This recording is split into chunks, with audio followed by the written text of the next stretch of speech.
Join us at the EDUCAUSE Conference 2025 to explore practical, ethical AI implementation for small colleges, enhance services, streamline operations, and empower your team.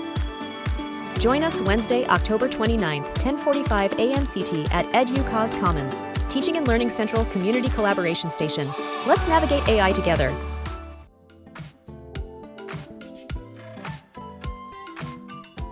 Here, but let me start with some introductions.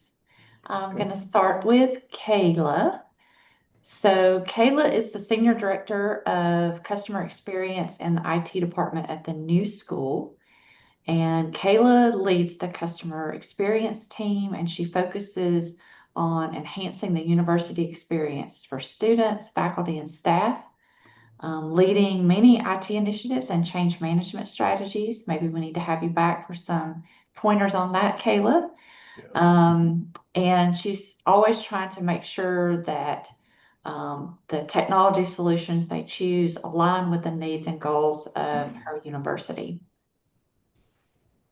And I'm going to go with Dave next. Yeah. Dave is the Senior Vice President for Strategic Services and Initiatives at Ithaca College, where he leads the college's work in IT, analytics, AI, and human resources. He partnered with EDUCAUSE to envision and launch the Executive Leadership Academy, helping shape the next generation of higher ed leaders. So we have him to thank for creating ELA. He's a strong believer that leadership matters and brings a passion for connecting people, technology, and strategy to create a lasting impact. And last, but certainly not least, Jason. Oh, is it Boding? You know, it occurred to me while you were going through the introductions that I absolutely did not include the pronunciation of my last name in there. You got it better than probably 90% ever do. Yes, Bowden. Bowden, okay. Jason Bowden is the Executive Director for Educational Technology at Michigan State University. He leads the team that shapes the technology architecture of MSU's physical and digital learning environments, supports instructional design and classroom technologies, connects researchers with enterprise solutions, and advances educational access and accessibility across his institution. As part of MSU's IT executive leadership team, he works to ensure cross-functional collaboration and campus stakeholder engagement. Rooted in a teaching background, Jason champions human-centered technology that improves student outcomes and the Spartan digital experience. So welcome all three of you to the Small College CG. And we meet monthly. If anyone is new, we are always the fourth Wednesday at 3 p.m. Eastern. And except I said always, but occasionally we have to change that up. But most of the time, fourth Wednesday of the month. And before we kick things off, though, I did want to remind everyone, I think the last day to register for the EDUCAUSE conference at the discounted rate is the 29th. So if you're planning to go and haven't registered yet, make sure you do that soon. All right.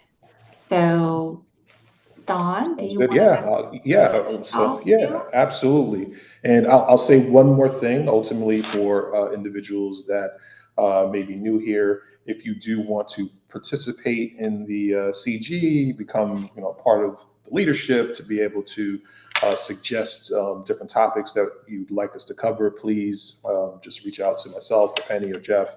Our doors are wide open, and hopefully that you will take that invitation to come join us. But that being said, thank you all for being a part of this. And ELA is very close to my heart. Just to set the stage really quickly. So we're going to talk a little bit about life before ELA. So that's my part. And then we're going to get into life after ELA, which is going to be Penny. And then we'll get into the mentor perspective for the last part, and then get into Q&A.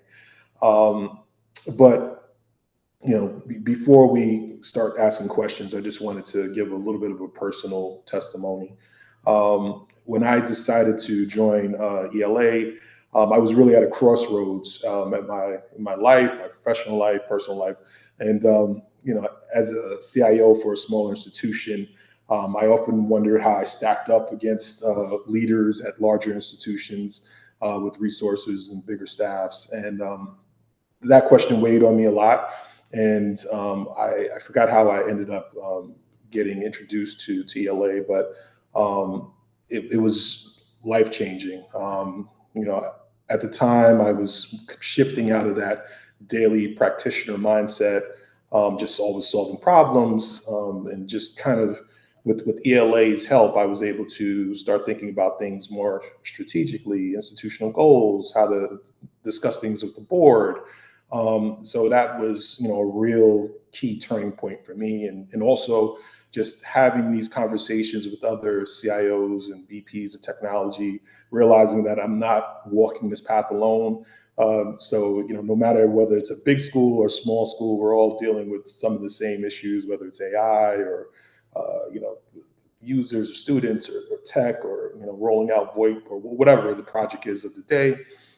So just being in that room and having that cohort to be able to lean on has been such a wonderful treasure that I really hold close to heart. And, and I wanted to start our session today with that. And, just before, just so I can be vulnerable. So hopefully you guys can be vulnerable.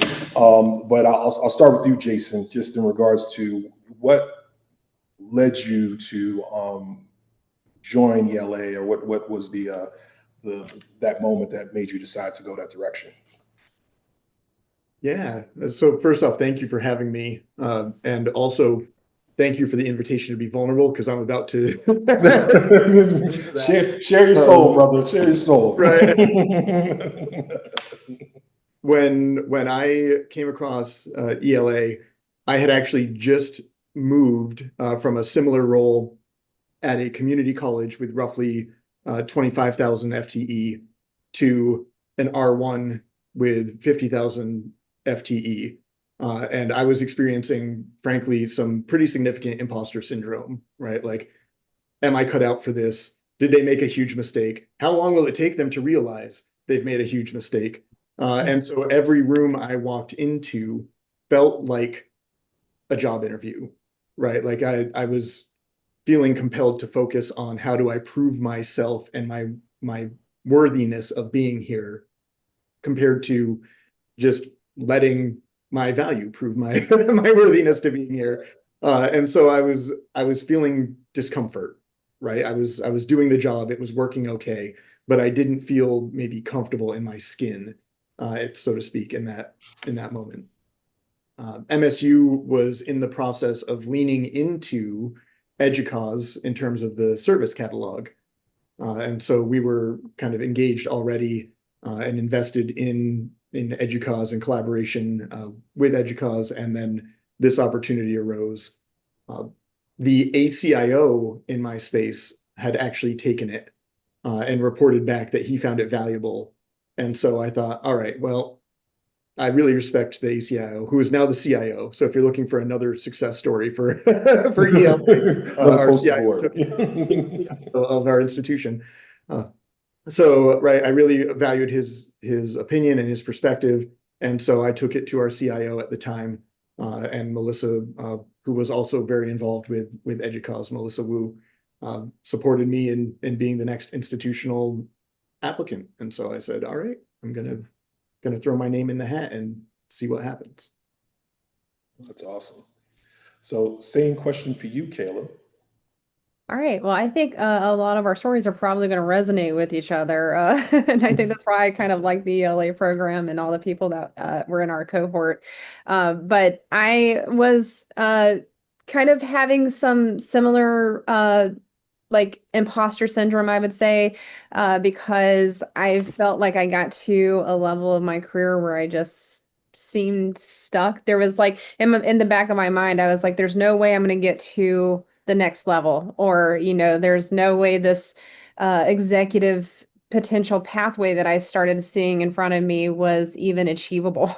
So it actually, the program itself, our institution has been a part of EDUCAUSE for way longer than I've been a part of the institution. So it was introduced to me very early on. But it was my boss that actually had told me about the program specifically and said, hey, like I understand that you're kind of feeling this way, and he is very supportive in my career development and all of that. So he mentioned the program to me, and I looked into it, and actually did some outreach about it prior to kind of committing, and got the support and encouragement I was hoping I would be receiving from a program like this right out the gate, especially knowing that it's more targeted towards like executive or AVP level positions. And I'm not at that level just yet, but it is on the horizon for me, I feel. So it was definitely something of an eye opener in terms of just really trying to understand what that pathway kind of looks like and what I should be expecting from it. And also, uh, being able to connect with others who were on a similar pathway or had similar kind of background in terms of, maybe in their position and trying to get to the next level, or currently in these positions that I'm trying to get to, and also trying to learn a little bit more about, what their challenges are, what they're going through. And really just that kind of made me excited about the opportunity, and ultimately was the catalyst to me applying for it. So. Awesome. Great. So Dave, this is a little bit different. So how did you think about starting ELA? So how did this wonderful academy come to be? Well, first, it's wonderful to hear these stories. It just warms my heart because, in anything in our lives, as we are given opportunities and we, put our heart and soul into creating something, and you have ideas, you're like, well, if we did this, maybe they will come, or maybe it'll have this impact on people. And just to hear the stories is so rewarding, and that's great. So, I mean, I certainly can't take all the credit. I was one of a number of people, but pre-pandemic, if we can even remember back that far, three or four of us were tapped by EDUCAUSE to develop what became the Senior Director Institute. And so I think it was one of those transformative moments where we were literally given a blank sheet of paper and said, develop an institute for people at the senior director level. And I think we met for about 8 months and we developed that. Karen Warren was involved a little bit in that, Damien Doyle, and there's one other person whose name will come to me in a second. And so we did that, and we got to present it once in person in Salt Lake City, and then the pandemic hit. And so, of course, all in-person institutes stopped, and there was a pause on that. And so then they tapped a couple of us to take that in-person Senior Director Institute and make it into a online institute, and we did that. At the same time, I'd been having conversations, and Eden and Veronica were also having conversations about there was a gap in the EDUCAUSE offerings for people above senior director, people who are knocking on the door of CIO, maybe in an interim role, or maybe, trying to think, well, what does this CIO mean? And we'd had a number of conversations, Veronica and I remember, at some conferences and stuff saying, well, what would this look like and how would we do it? And so, EDUCAUSE made the commitment to developing something at this level. And so they tapped two people to help do that, to be the subject matter experts. And so I was fortunate enough to be one of them, and Linda Jorn was the other person. She's retired. She was the associate provost at University of Wisconsin-Madison. And so Linda and I would meet every couple of weeks online, sort of just trying to figure out what is this and what should the content be. And EDUCAUSE hired a third-party design firm. And I think they got a little frustrated with us because we were sort of breaking the model. The design firm wanted, was thinking a traditional online program. And we're like, no, this has to be interactive. There has to be mentors involved. There has to be ideally an in-person component. And, to this day, it's going to be interesting now being a board member and hear the other side of this. But I kept pushing it. It's like, we have to have in person. We have to do in person. We have to do in person. They're like, it's cost prohibitive and it's really hard in today's day and age. So, Alan, I look forward to some of these conversations now wearing this other hat. But making a long story short, through a lot of conversations and stuff, we came to the conclusion that we wanted this to be a relatively long program. I mean, I think it's 8 months. Yeah. There's a risk with that. I mean, we're actually going, okay, what's the attrition going to be? How many people are actually going to complete this? And it's actually, there's relatively small attrition. Not as many people necessarily get the badge, but I'm not sure people are in it for the badge at this level, honestly. I think it's the experience and the activities and the connections. And we're still tweaking it. But we were really pleased to be able to have an in-person component by doing it at the national conference. So I go on and on with this, but anyway, that's a brief intro. And I will say this, and we're going to talk a little bit about the in-person part, but the attrition rate, I will say, I felt so invested at a certain point. So, once you're 3, 4, 5 months in and you've been a part of this, you want to see it all the way through, in my opinion. Yeah. That was, kind of the driving force for me. But I wanted to, so for you, Jason, that in-person meeting was very interesting. So for folks that don't know, so the way the in-person meeting works is literally, I think we have one online session or one or two maybe, and then all of a sudden you're thrown two sessions, and then you're thrown in the room with all these folks for 3 days or whatever it is, So, Jason, and I'll kick to you, Kayla. What was your impression of that in-person session? What was going through your mind? I can speak for myself. I was excited but nervous just being in the room, and I wasn't sure what to expect. I guess the good part about it for me was there wasn't cliques, so we didn't really all know each other. So I think we all kind of gravitated towards each other and really just made the most of it. But what was your experience, Jason? Yeah, I think mine was relatively the same, right? I feel like leadership transitions in particular, maybe leadership writ large, but transitions in particular, I think can feel really lonely. Yes.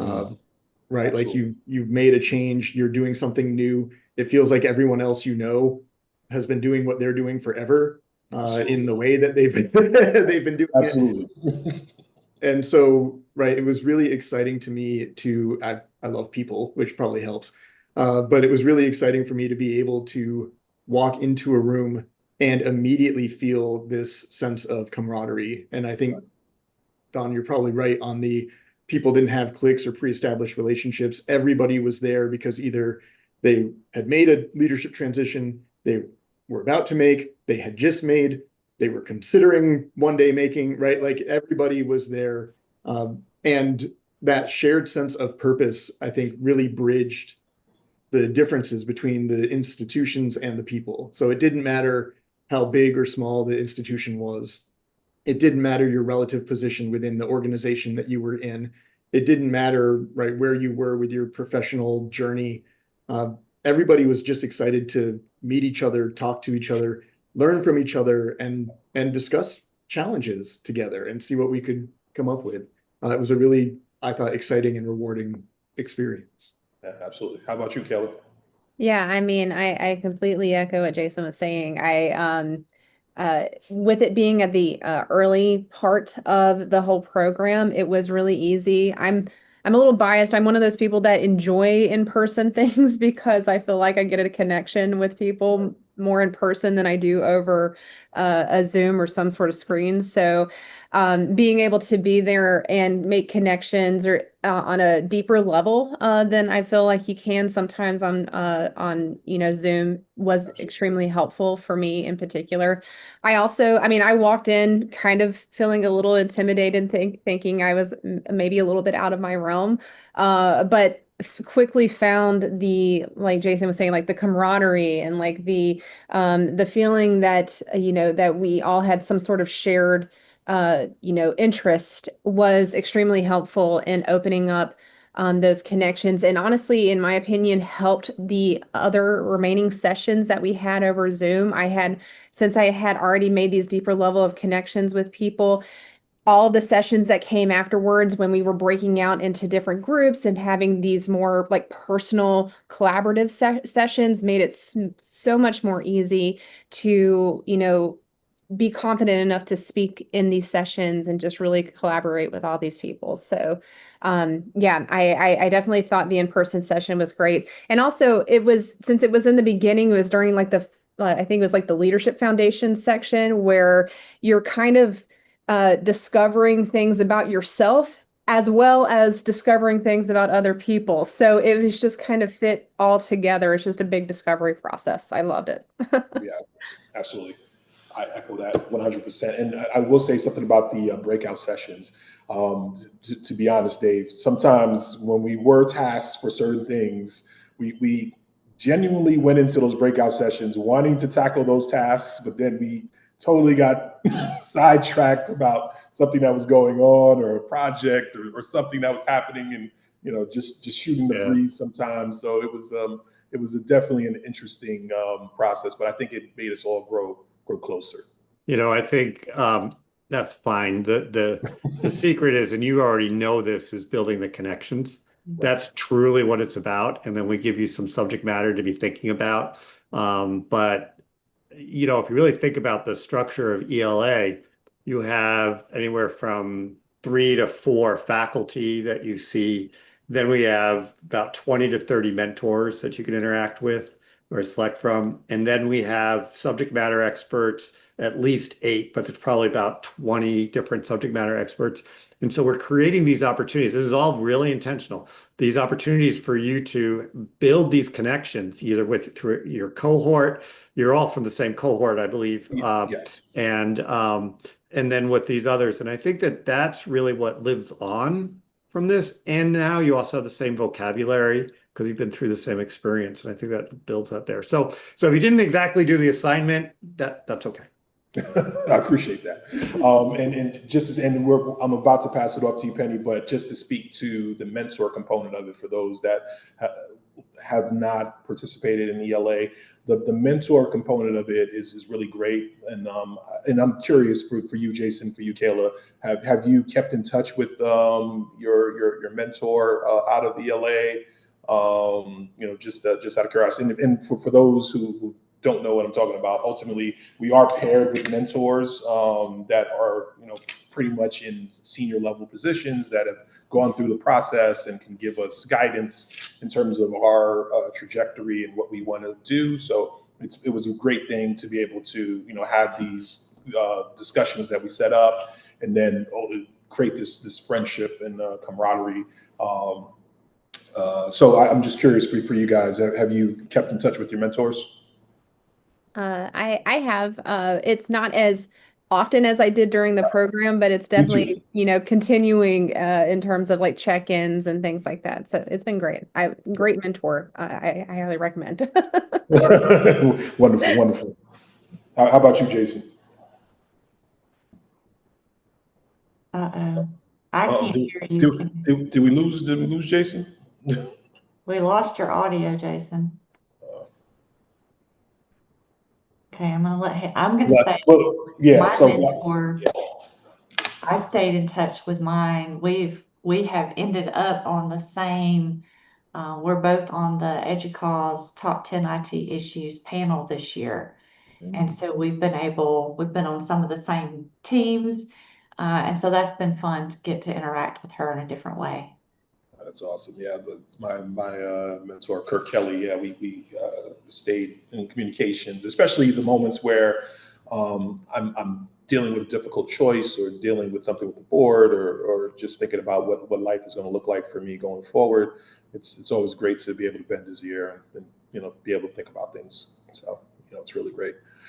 So hopefully we get Jason back, but I will turn this life after ELA component of the meeting we have to you, Penny, so that you can ask questions. Well, let's see if Jason's working. Yeah, can I just do a quick test? Yeah, you're back. You're back. Drop and rejoin before no worries. Muted myself again. All right, so life after ELA.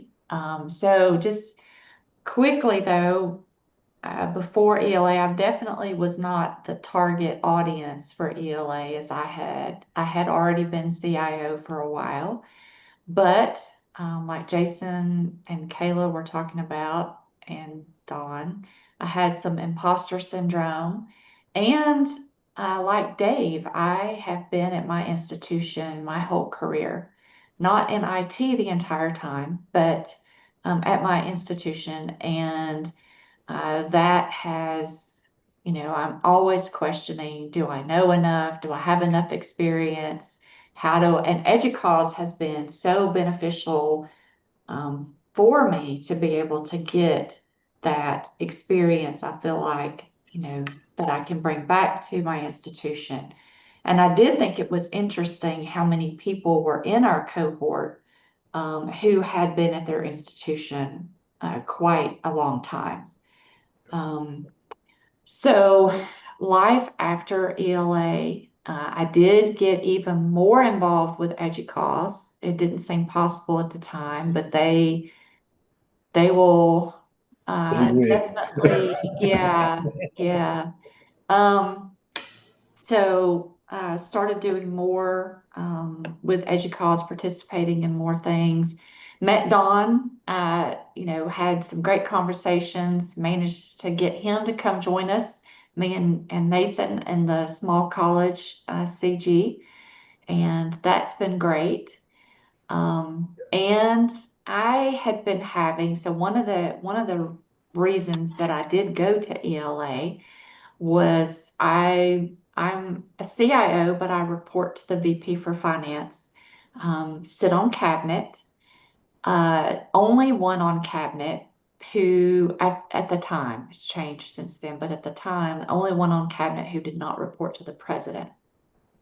And I really struggled with how to interact with cabinet at the appropriate level, because I felt like if I had not discussed something with my boss ahead of time, I should not bring it up at cabinet.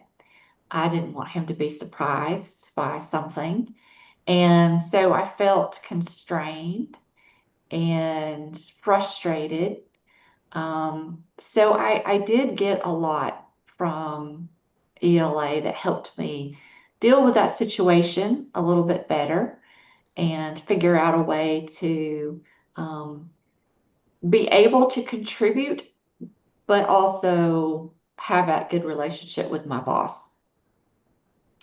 So I think most of you know, or at least you have heard since you got on this call, that Dave and I both went up for election this year on the EDUCAUSE board, and we were both elected.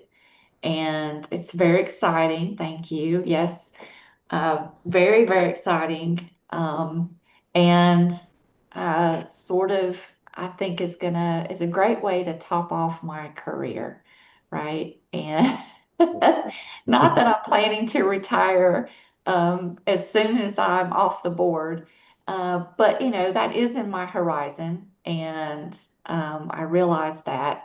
And this is something that I never thought was possible. I never even considered. I knew it the whole time, but And I knew it the whole time. I had never considered it, and ELA certainly planted the seed.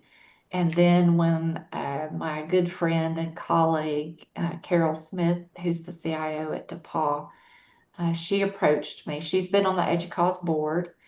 We're on the HES board together. And she was like, I really think you should try, and I'll nominate you. And so I was like, oh, okay. And I thought I'll put my toe in the water and see what happens. And I'm really honored and grateful to have been elected and to be joining the board. I'm a little bummed because Alan is rotating off, and so I won't get to serve with him. which is a bit disappointment. Alan and I have known each other for a very long time as well. And he's always been such a supportive colleague. And we've done some presentations together at EDUCAUSE. And so I'm a little disappointed in that, but otherwise very, very excited. So I know Dawn had posed some questions for us, so I'm going to go kind of round robin and ask Kayla and Jason. And Dave, if you want to. I mean, it's a little bit different for you, but and I guess Dawn, you can participate. So Kayla, why don't we start with you? What were some of your big wins and leadership style changes after ELA? Yeah.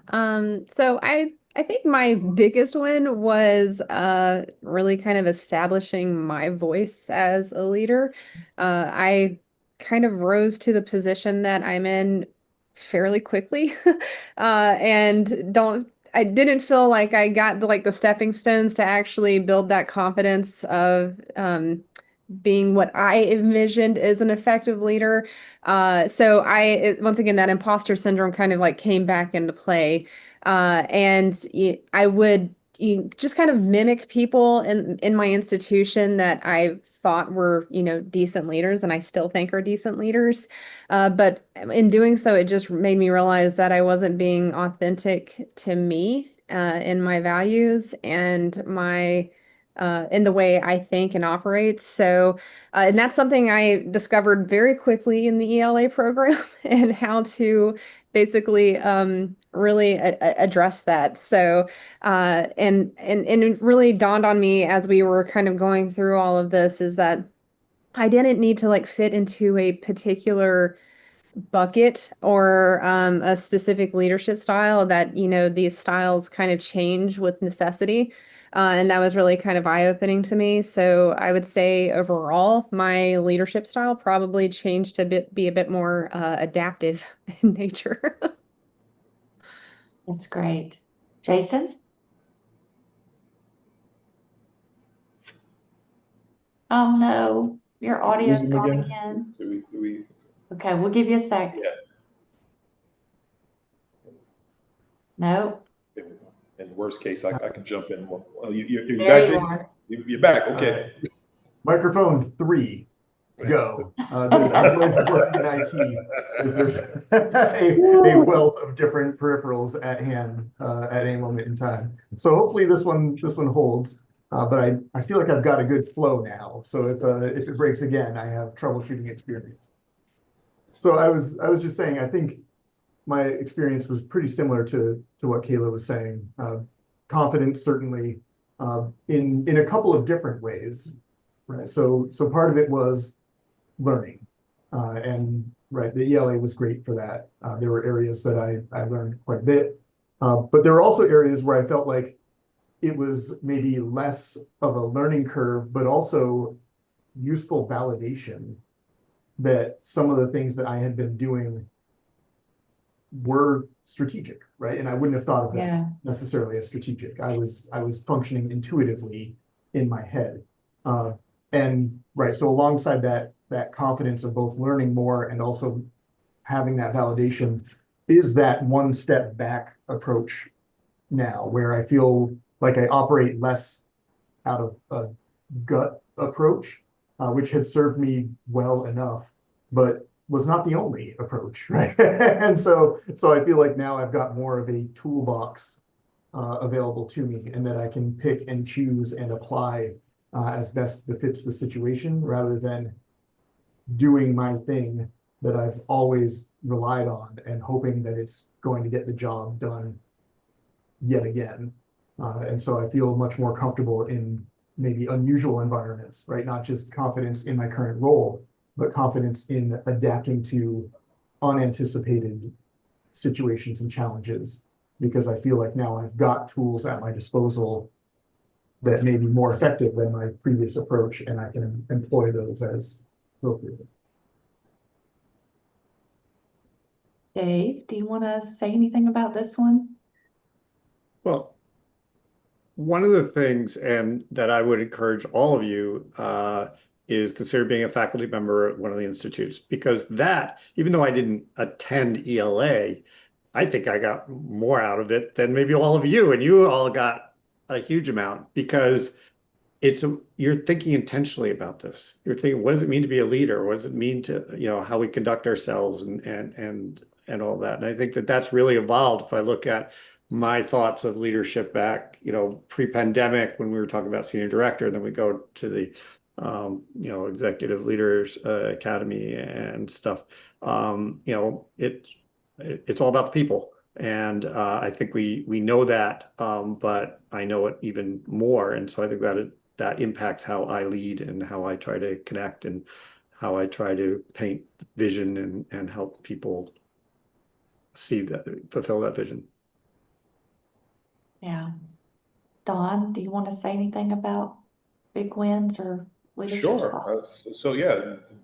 Very big win. So I too am a board member as well for Sim New York Metro. So and I give all the credit and tip of the hat to ELA, because I think before ELA, I was looking for permission. I was looking for someone to say I was enough. And just going through that process, I realized that, and sometimes you can overthink things. And I think probably my biggest challenge going from that daily, tier 1, 2, 3 person, or, you're constantly thinking about the technology and not necessarily stepping back and looking at the strategy. I think once I did that, it really opened up a lot of doors for me in regards to just talking the language that board members and senior leadership speaks. And I think that was the change, because I remember going into board meetings and I'm going into all the technical details and eyes are glazing over and people are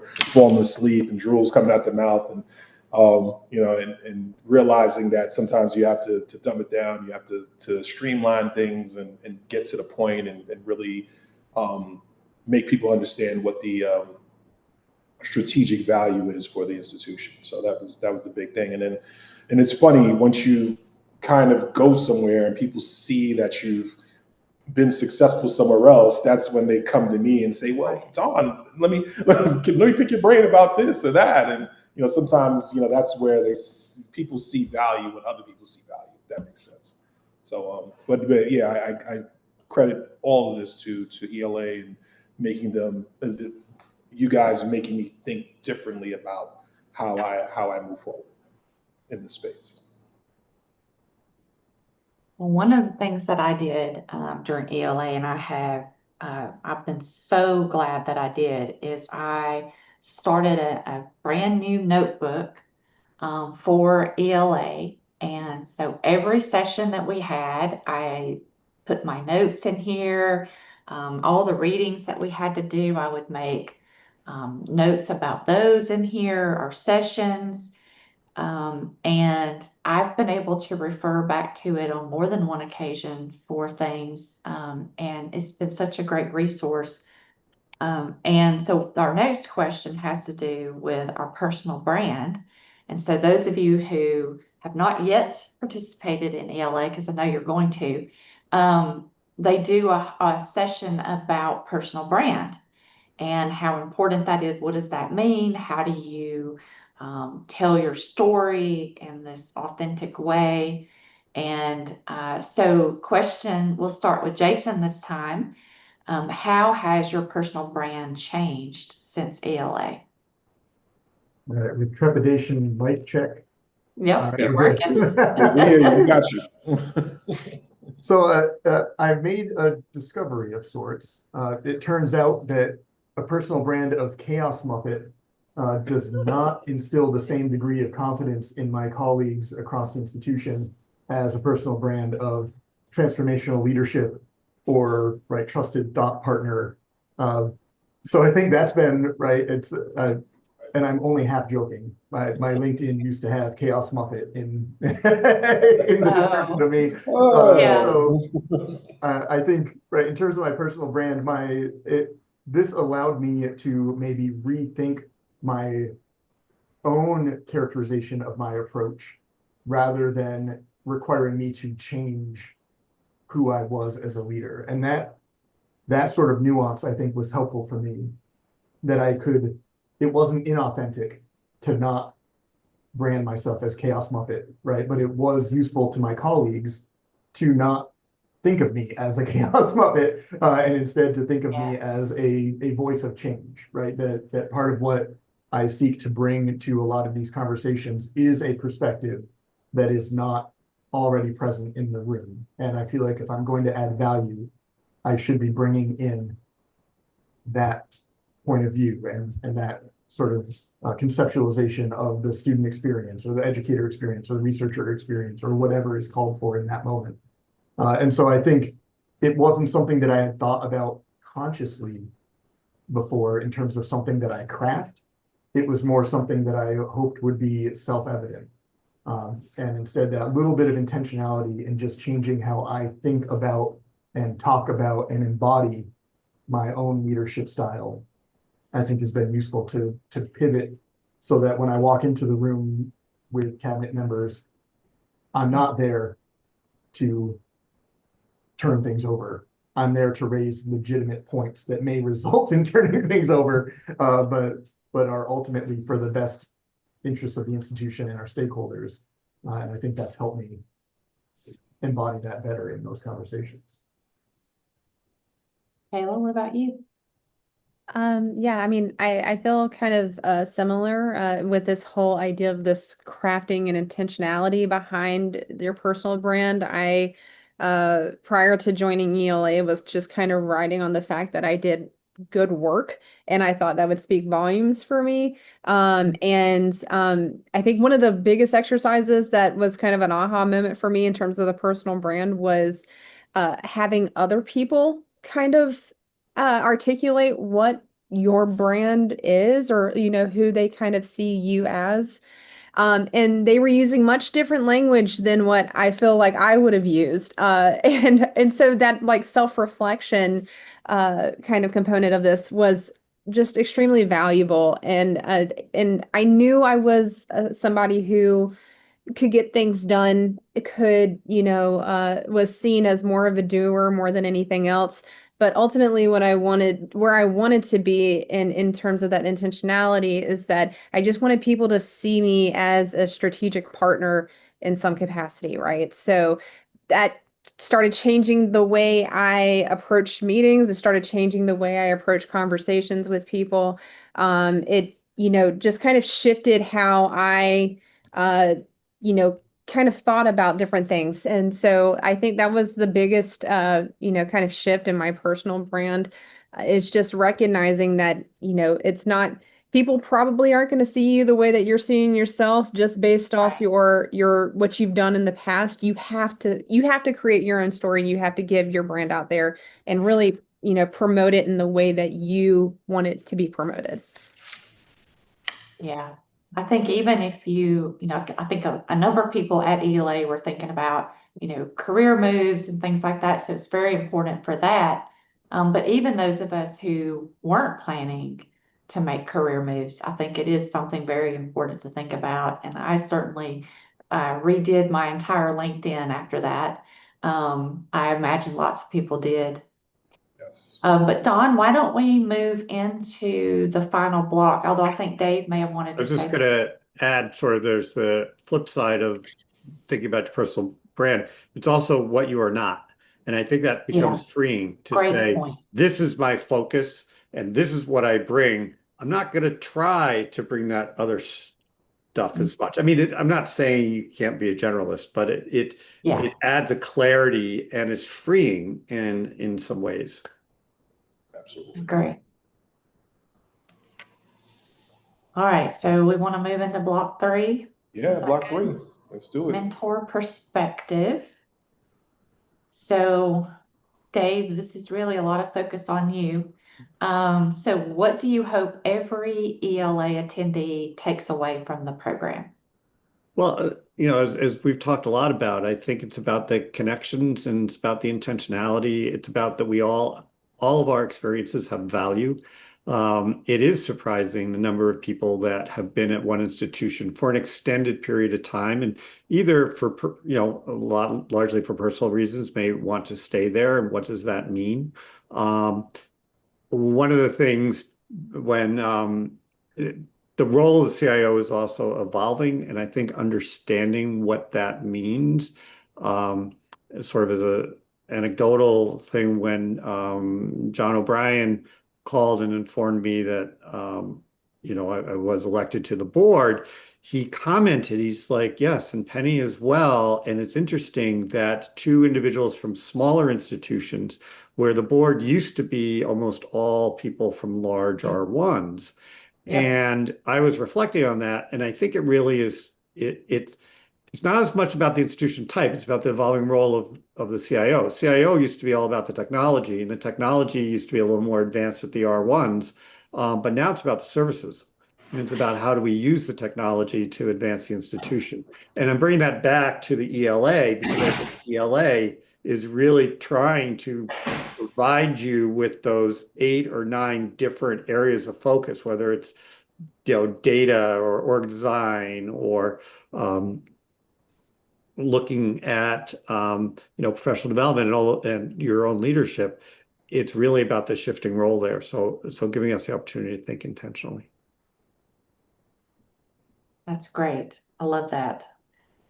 So I know you have volunteered with lots of EDUCAUSE programs over the years. So what are some of the benefits you feel like you've gotten from volunteering with EDUCAUSE? Oh, it's the best secret. It's like I think it is so rewarding. It's making great connections. It's the opportunity to be thinking about this. I got to sit in on all the sessions, it's like, and hear from these incredible experts at it. I made a note, I didn't want anyone here to go away before I made my pitch. Apply to be a faculty member, apply to do some of these other things, because it really is, it's incredibly rewarding. And you get to work with great people. I mean, not just from the higher ed community, but the EDUCAUSE staff are phenomenal in there. So, Agree. yeah, it's So let me ask you this question, just so people who are thinking about going that faculty track, how much time do you dedicate towards EDUCAUSE? What kind of commitment? That's a great question, Don. Thank you. So I was I spent a lot of time helping to create, but that's unusual.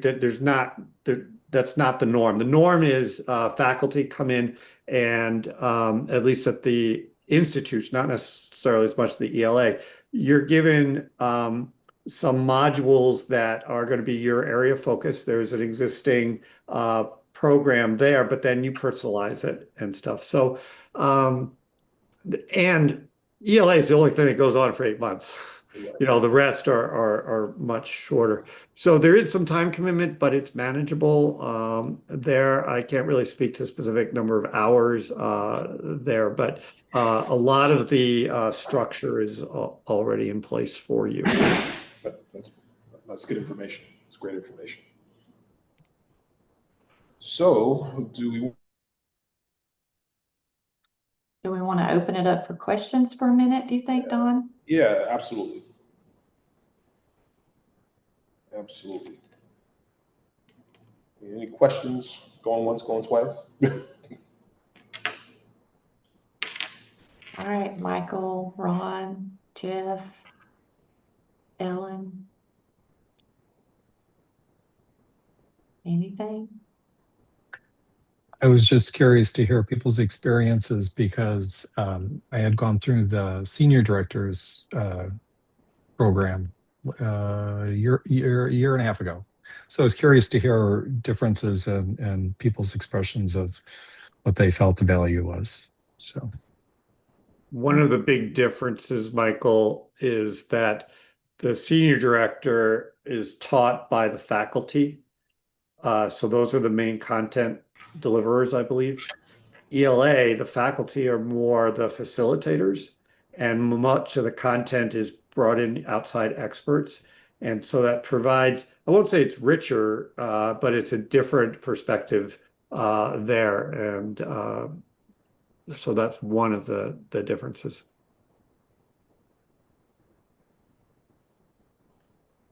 Jeff, make did you a, have a question? yeah. Or Ron, sorry. I'm sorry, I was just going to jump in and say, this has been a really good session for me.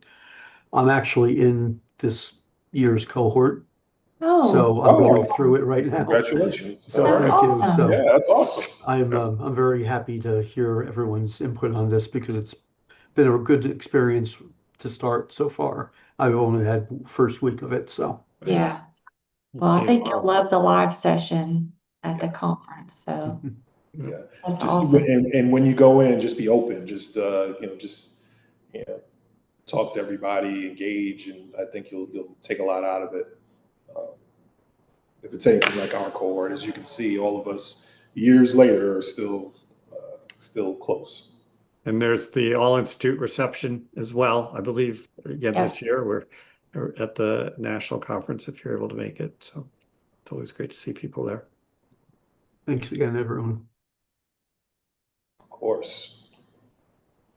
Jeff, Right. did you have a question? I don't have any questions, but I do want to thank you for your time and for helping out the small colleges group.